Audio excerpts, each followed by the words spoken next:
Hello, everyone, and welcome back to another episode of Level Up Your Mental. My name is Ariel, and I'm a licensed mental health counselor. Today, I wanted to talk about mental health and how sometimes people can use it as an excuse, just as a way to kind of get out of things and not really address things because it's just so much easier to give an excuse than to actually have to sit and deal with what it is that we got going on, right? I wanted to start off with this tweet that I saw on Instagram that I thought fit perfectly. It's from Mental Health with Maddie. She's a therapist that's in Toronto, and I saw her on Instagram, and I thought that this tweet would be perfect for this topic. So she says, PSA, your mental illness is not an excuse for your poor behavior. If you are rude, own it. If you made a mistake, own it. It isn't a failure or something to be ashamed of. We all make mistakes, but what we don't do is use our mental illness as an excuse for our actions. And this is so true. I think with the way that mental health has been at such a forefront when it comes to mental health, especially after the pandemic, a lot of people are becoming very in tune into what mental health is, maybe their mental health background in their own families, trying to address things that they didn't know was a mental health issue in their own lives, and really just trying to address that and, bring that to the forefront. I think we have seen a lot of pages that have really highlighted mental health and what that has done for the culture and just for the world and the way that things are, and especially because things have been extremely stressful for a lot of people now. People are really gravitating towards this type of videos and taking this information in, and I don't necessarily have an issue with that. I think the issue for me is now that people are getting a little bit more understanding on what their mental health is or what it could be, or a possible diagnosis, or the things that are running in their family or the people that are around them, it has given people more of an excuse to not get the help. But not only that, use it as a way to just say, oh, that's just me, that's just who I am. There's so many times that I've seen people that are just like, oh, this is just my anxiety, I just don't want to deal with it, so I'm just not gonna bring it up. Or what was the other one? Or I can't go to work because it's bad for my mental health. I can't talk about this issue because it negatively affects my mental health. Or, I was a jerk because I'm suffering from mental health issues that are beyond my control. And, while those things may be true, that yes, your job is stressful. Yes, it's hard for you to have these type of conversations because they trigger a lot of emotions. And yeah, you were, a bad person in these instances because of what it is that you're dealing with. You cannot use those things as an excuse to continue in the pattern of your behaviors, especially if it's something negative. You can't keep telling me that you have anxiety issues and you're not doing anything for it, but then you're allowing it to prevent you from experiencing other things or talking about certain things, or being around people and certain things like that. Now, I'm not trying to downplay anybody's mental health and how they deal with it and what's going on, but it does come to a point where, are you going to stay in these behaviors because you're comfortable and you're afraid to move on and make some changes and do the things that you have to do and take accountability for the stuff that you have been through?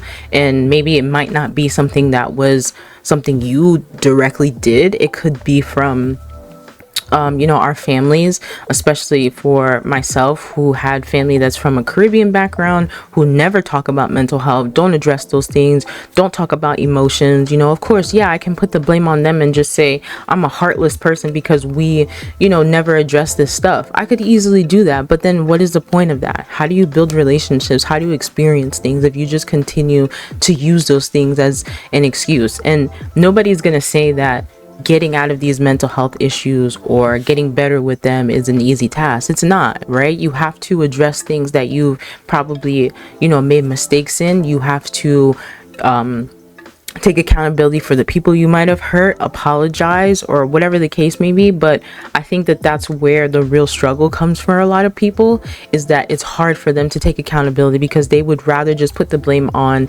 their environment, the people that are around them, and not really see how they played a factor in it.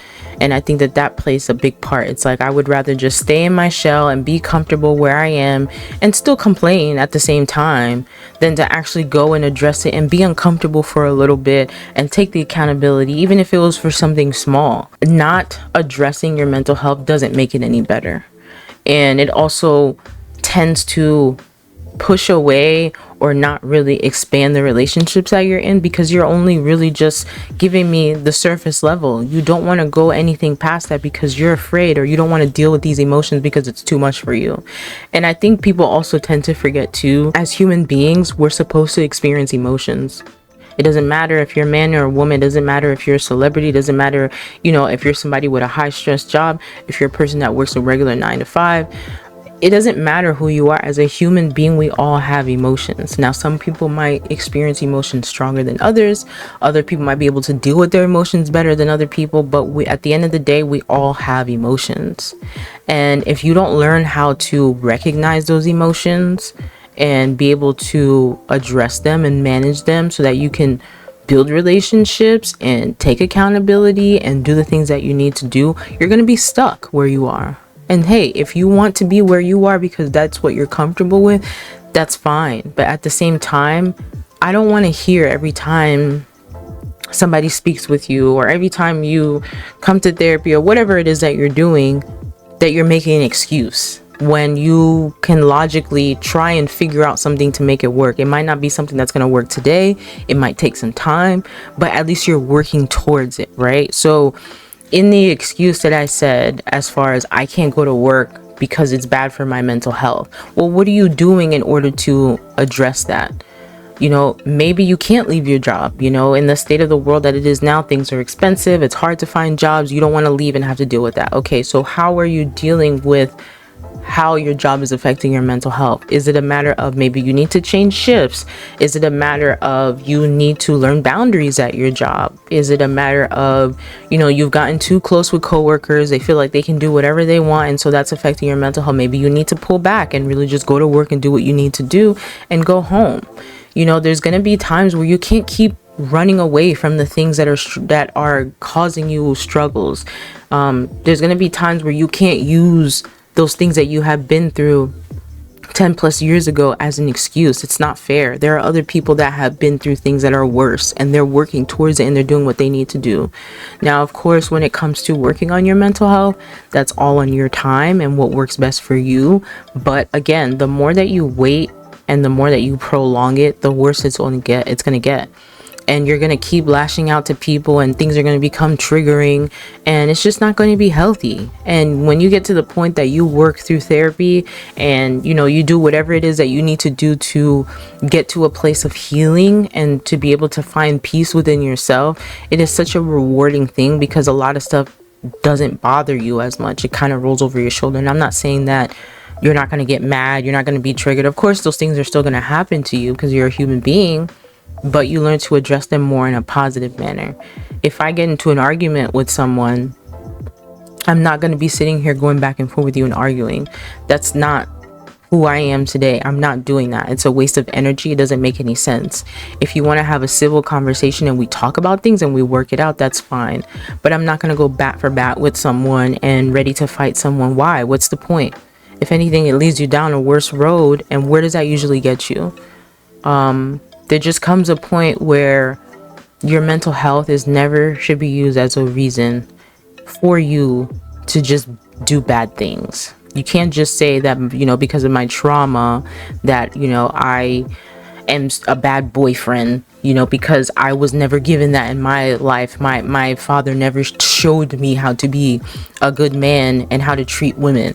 It's not an excuse. There's so many different resources out there for you to get the help. I'm sure, there might be other men in your family that you can ask for advice from. There might be people in your life that have been mentors that you can get information from and feedback from on how to work on your behaviors. Hey, there's therapy, that you can go and talk to someone.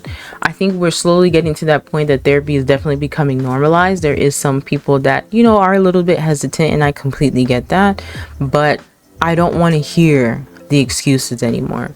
I'm over the excuses of my mental health is this, my mental health is that. Yes, it's hard. Yes, there are some mental health stuff that you can't cure with medication. There are some mental health stuff that you will forever live with, and that's just what it is. But I can't accept someone saying, oh, because of my anxiety, oh, because of this, because of that, I can't do this. There does come a point where I'm like, okay, yeah, of course. But every single time, are you doing anything to progress? Are you doing anything to get better with this? Or are you just going to keep using that as an excuse for your bad behavior? I think people really get comfortable, and the comfortability sometimes feels a little bit better than actually stepping out and doing something that's unfamiliar. But what I always say to people is that you have to get comfortable with being uncomfortable. It's just a reality of it. Life is not easy. Life is always going to challenge you. You might try and put your mental health issues in the back burner and act like it's not there, but I'm sure they pop up in instances that you wouldn't even think. So let's not pretend and act as if these things aren't going on and that we can't do anything to do better and to make things better. I just don't think it's fair to use it as an excuse. There's plenty of help out there, and if it's a thing of finance, I completely get that. If financially you can't be able to get the help, that's fine. But like I said in the beginning of this video, there's resources online that can help you, free resources online that can help you. The library, free books that you can go and check out. You don't even need to pay for a library card. You can read and actually do the work. But I also think that with the way that the world is now, a lot of people have gotten comfortable with people doing things for them. A lot of people don't want to put in the work. They don't want to do any of the hard things. They don't want to wait and actually go through the process, the journey of whatever it is that you're going through. They would rather, oh, can I get this fixed right now? Yeah, let me do it right now. It's kind of the same thing as and this is not any hate towards anybody that has gone down this route, but it's the same thing as when everybody was going over the whole craze of Ozempic. You know, everybody wants to lose weight. Nobody wants to do the traditional route of going to the gym, putting in the work, start getting, you know, better meals and this and that. It's like, oh, Ozempic can help me drop a couple pounds within, you know, a couple months or whatever the case may be. I'm going to go ahead and do that. Why? Because it's so much easier. Why would I want to go to the gym every single day and slowly wait for the weight to come off when I can just go and get something that will help me right then and there? That is what our current culture in the world is right now. Is everything is instant, everything is quick, everything is fast. I don't want to wait. I don't got the time to wait. Amazon is 2 days. I can get something quick. I don't have to wait. And I think that that's the problem with a lot of this stuff, is like, I don't want to work on myself because that's going to take too much for me to sit down and unpack everything that I have been through and take it day by day and be able to do that. But at the end of the day, there are some things in life that you don't have a choice but to sit around and wait for. So why would you want to deprive yourself from getting the help that you could use and the help that would be beneficial for you and build your relationships and just make your life a little bit better than to be sitting here struggling with all this stuff? I think for some people, it's just that is a little bit more easier just to deal with it and be comfortable where they're at than to put the work in. And it sucks with the way that the world is now, but it still doesn't give you an excuse not to work on yourself. Just because the world is moving at a fast pace doesn't mean that you get to just sit here and ignore and act as if things aren't happening. The people around you might have accepted that, but as you continue to grow and start meeting people and getting into experiences, things might trigger you. People might trigger you, and it's going to come to a point where people don't want to hear it. They don't want to hear that excuse anymore. I understand that you have anxiety, you have social anxiety, you have depression, you have all this stuff, but what are you doing to help yourself to get better? Because nobody who has serious mental health issues wants to have them. Nobody wakes up and says, I want schizophrenia, I want bipolar, I want depression. No. A lot of those people who deal with those things, they want to get better. They want to not have to take medication for the rest of their life or whatever the case may be. But even if you're someone who has to take medication and that's something you're afraid of, understand that that's temporary. Sometimes you don't have to take medication for the rest of your life, but your mental health issues might be so severe that the medication will at least get you to a point where it can stabilize you. and then you can be able to actually address things, and it's not going to trigger you, and it's not going to be too intense. Not saying that it completely gets rid of your emotions, it just lowers the intensity of it. And sometimes we need that in order to actually address the stuff that's going on. So I want people to take more accountability. I want them to understand that it's okay to have mental health issues, but don't use that as an excuse to do bad things or be a bad person. You know, it's not fair. And to understand that it's okay to be wrong. It's okay to take the accountability for the things that you have done wrong. That's how you grow and become a better person, is acknowledging where you messed up. And it's something, as you do it, you start to get more comfortable with it. Like, I know for myself, it was hard taking accountability in the past, because it's like, you don't want to be wrong. Nobody wants to be wrong. It's embarrassing. Nobody wants to deal with that. But what can somebody say to you once you point out something, or once they point out something, and then you're like, oh yeah, you're right. I'm sorry. I didn't mean to make you feel that way. Oh yeah, you're right. I was just feeling it a lot. That's not an excuse, but I was going through a lot that day. I was dealing with so much that I lashed out on you, and I completely apologize for that. Then instead of just sitting there like, no, I didn't do that. That ain't me. I didn't do it. No, you're the one that triggered me. You're the one that did. Why? How is that helping the situation? That just makes you look like a fool. If anything, just apologize for what you did wrong. And even if it takes a day for you to go and sit with yourself and be like, oh, wow, yeah, I did mess up. I yelled at this person. Oh, man, I went and did something purely based off of emotion. Okay. After that day is over and you've processed and you did everything you need to do, own up to it. Reach out to that person. Apologize. Even if the person doesn't take what it is, at least you know for yourself that you apologize and that you did what was best. And then it's in their hands from there. If they don't want to move forward with you, well, then you know exactly where that relationship, that friendship lies. But the whole point is being able to take the accountability within yourself and understanding that you have to learn that what you have done is wrong. Or, you know, sometimes even, like I said before, family and how they treated us when we were younger and how that can affect us, learning to understand that they might have known better. You know, they didn't know much, or maybe they did. And unfortunately, you got dealt with a bad hand, but that's not your fault. But again, you can't use that as an excuse to keep walking around and say, oh, my family was a shitty family, so now I'm a shitty person. Somebody has to break the generational trauma, the generational mental health issues, and understand that, okay, yes, our family does have this in our lineage, but who is it going to take to be able to break that and change it? I just want people to understand that we don't want to use our mental health as an excuse for our behaviors, our negative behaviors.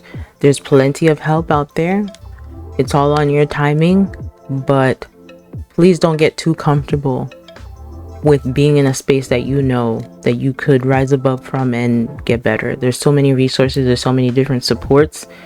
It just takes you being able to get out there and actually be like, okay, I'm going to do something about this. So please join in the conversation. Let me know if there's any topics that you guys would like me to talk about. And I'll see you guys in the next video. Bye.